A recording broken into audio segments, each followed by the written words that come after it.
Hello everybody, I, Bhumika Vasiyani, welcome you all to learn English with Saraswati Group of Education.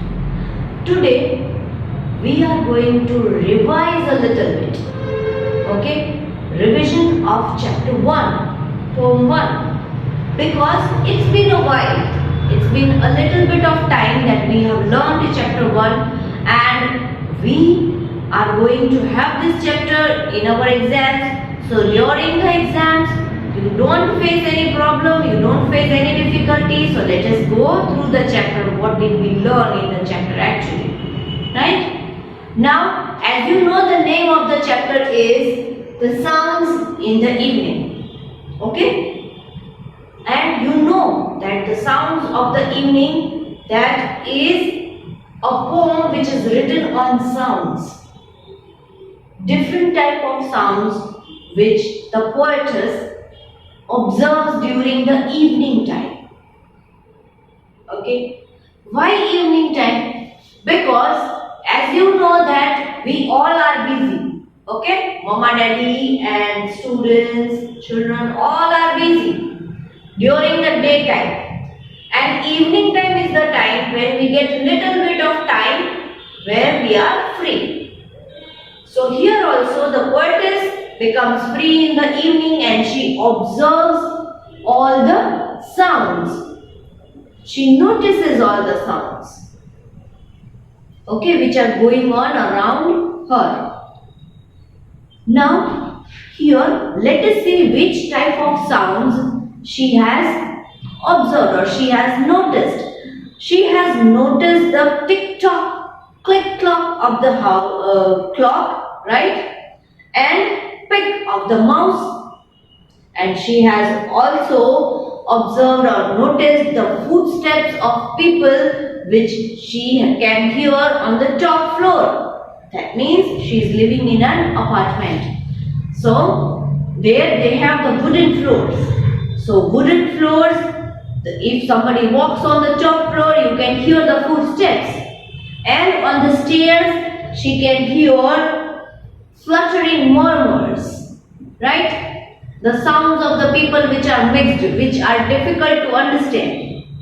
The babble of voices also she has heard, that is also having the same meaning. The sounds which are difficult to differentiate or difficult to understand, that is babble and murmurs. Okay? And she can hear the voice of laughing. Her father is laughing at the evening when he is home after his work. He cracks jokes when the guests come. So doorbell rings. She can notice the sound of the doorbell also, right? And her father is sitting and they all are talking. She can hear those sounds, and she can hear the sounds where her father is cracking a joke and everybody is laughing, right? She can hear the hooting of owl, mewing of cats, clatter of the dinner dishes, that shows that the dinner is ready on the table, it is going to be served soon, right? All these sounds she notices in the evening. And till what time did she notice everything? Till the time she goes to sleep on her bed. Right? Now, till the time she is awake, she notices all these sounds are going on around her. The creaking of the chairs and the cranking of the board, the mother's skirt is brushing along the door, right? All these things she is hearing while she is awake in the evening. But very soon when the dinner is served and all the dinner dishes are kept in the sink to wash, that those clatters are over, and then she goes to her room, she goes to her bed, and when she keeps her head on the pillow, okay, on her pillow, at that time she very soon falls asleep. So all these sounds become quiet at that time. So this poem is on sounds. which sounds the poetess can notice, can hear in the evening. Okay. Now along with this poem, we had also studied some grammar points, right? First of all, we had got onomatopoeic words. Now you know what are onomatopoeic words?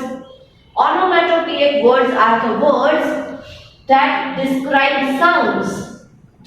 Words that describe sounds. Which are the words which describe sounds? Those words are boom, thud, zoo, right? Clatter, when two things are banging with each other and making rattling sound, that is clatter.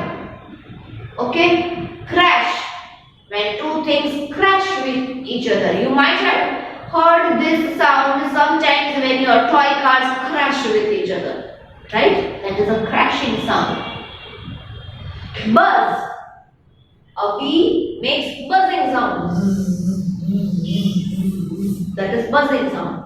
Okay? Screech, screech when the surface is flat and something is, when we rub the fork on a glass plate, and what type of sound? It is very irritating actually. That type of sound, when it comes out, that is known as screeching sound. Screech.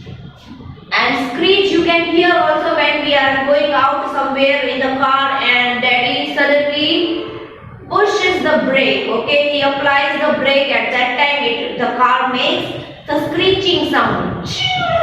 That is screeching sound. And hiss. The snake makes hissing sounds. That is hissing sound. Okay. So these type of, not only these many, there are many different sounds that are described in words. Okay. And those words are known as onomatopoeic words. Okay. Onomatopoeic words. Understood? The other point which we had learnt during chapter 1 was grammar point, types of nouns.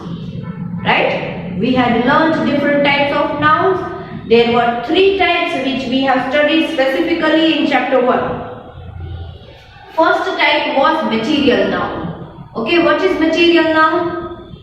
Material or substance or things from which other things or something is made. So a substance or a material from which things are made, that is known as material noun. For example, wood, cotton, iron, wool, plastic, rubber, silk, all these are materials. Material noun. We can make silk dupattas, silk saris, silk suits out of silk. But the material will remain same. So silk is the material noun. From cotton also we will get cotton cloth material. So we can use it for wearing. Or bedspread, everything is made from cotton. So we can make clothes out of cotton. But the material will remain same, that is cotton. If we talk about wood, there is wooden furniture at your home also. You can find wooden furniture in the class also. That is wooden table or wooden benches, doors, right? So these are known as material noun. Things or substance from which something is made. Plastic. You can see plastic everywhere. From plastic we can make carry bags also. We can make scales also. We can make containers also. Right? So that is the use of plastic. So from plastic we can make so many things. So plastic is the material noun. Understood?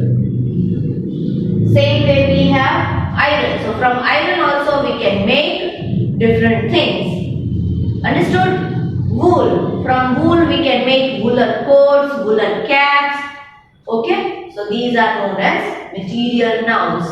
Things or material or substance from which other things are made. Okay? Then we had seen abstract noun. Now abstract noun is the noun that refers to ideas, emotions and other feelings. Okay? That we cannot, feelings, ideas and emotions, we cannot see, taste, touch, smell or hear. Right? So these are the feelings. These are emotions that we cannot see, where we cannot use our five senses. See, touch, hear, taste. Right?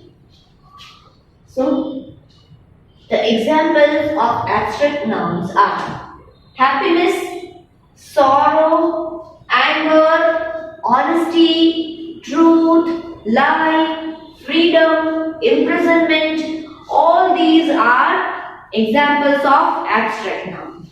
Understood? Abstract noun? Okay. The feelings or emotions that we cannot touch. Joy, anger, sorrow. If I say go and catch sorrow, will you be able to catch sorrow? No. If I say go and touch happiness, will you be able to touch happiness? No. So these are abstract nouns. Then we had learned collective nouns. Okay? Collective nouns. Collective nouns are the nouns which are used for the same kind of nouns. Okay? But for many. When they are when they are together, we say collective noun. Okay? If I am talking about one person. Okay? So if I say one person, that is only one. But what if there are many people? So we can say at that time there is a special noun which is used for that many people. That is collective noun crowd. A crowd of people. If there is only one book, I can say book. But if there are number of books which are kept on each other, they are known as a pile of books. A pile of books. Okay? If there is only one book, that is book. But if you have so many books of different kinds and they are arranged in your cupboard, you can say a library of books. That is a collection of books you are having. That is known as a library of books. Okay? So same way we can use it for, if there is only one player, we say player. But what if they are in a group of players? So there is a special noun for that also, that is a team of players. Okay? A team of players. Then we talk about lion. If there is lion, only one lion, we say lion. But what if they are in a group of lions? So we can say a pride of lions. So many other collective nouns we have learned in this lecture, in this chapter. Okay, so please revise them and let us move ahead.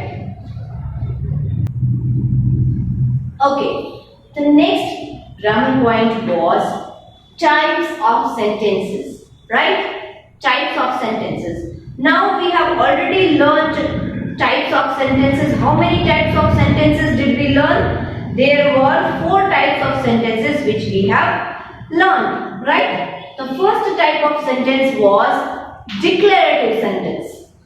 Declarative sentence. What does this sentence do? This sentence makes a statement, right? This sentence makes a statement. It ends with a full stop. Okay? Declarative sentence ends with a full stop. For example, I can hear many sounds. Okay? I can hear many sounds. The sounds are coming from everywhere. So that is a simple sentence, a statement where it is ending with a full stop and we are giving some information. We are declaring something. Right? Then we had learned the second type, that was imperative sentence. Right? Imperative sentence. Imperative sentences are the sentence which gives commands or make request. That is known as imperative sentence. It ends with a full stop, or if it is expressing a strong feeling, it also ends with an exclamation mark. Okay, it may. Most of the time it ends with a full stop. Imperative sentence. Okay, for example, listen to the sounds. Now that is a command. Listen to the sounds. Do not make noise. Command. Okay. Stop it. That is a strong feeling expressed. That is a command. Strong command. Stop it. So it is ending with an exclamation mark. Now if you want to make a request, okay, then you can say, please give me a glass of water. So that is a request which we can make. And that is also a type of imperative sentence.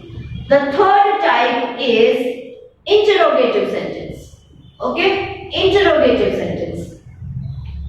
Interrogative sentences ask question.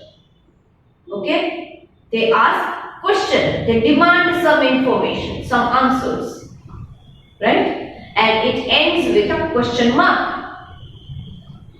Interrogative sentences end with a question mark. Can you hear the sounds? Question mark. What sound does a cat make? Ends with a question mark. Here we are seeking some information. We are asking for some answers. Okay? The next type is exclamatory sentence. Exclamatory sentence. In exclamatory sentence, we express strong feelings. Okay? Strong feelings. It ends with an exclamation mark. Okay? For example, how musical the sounds are! Exclamation mark. Okay? How lovely the dress is! Exclamation mark. What a victory! Exclamation mark. Right?